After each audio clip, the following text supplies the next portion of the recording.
परे मान को डाकी की बहुत गाली करले एजरा परे पढ़ते एजरा पुस्तक के पढ़ले कि नहीं माखी मार्क लोक जहन पढ़ो तो बाइबल टिके पुरातन नियम ना पुरातन पुराना विषय कटा जाइछि कटी है जाइछि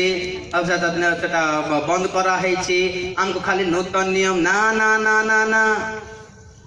नूतन नियमर सकल आत्मिक घटना पुरातन नियम रे लुकायित भाव रे सांसारिक भाव रे उदाहरण रूपे लिखा होछि सब कुछ बेकार देखाउछि कि आपण मानको एजरा पुस्तक अनेक असुची अछंती क्रिश्चियन माने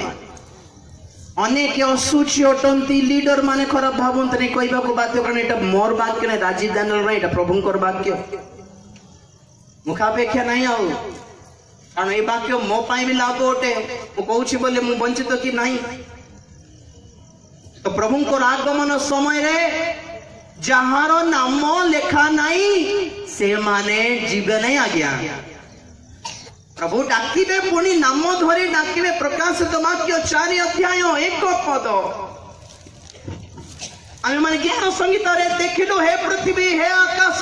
आंभ लोक मान को आंभ साक्षात रे एकत्र करी की पठाई दियो बोली प्रभु आदेश देले पृथ्वी आकाश को आ प्रकाशित 4:1 रे नाम धरी से डाकिबे आज्ञा एहा परे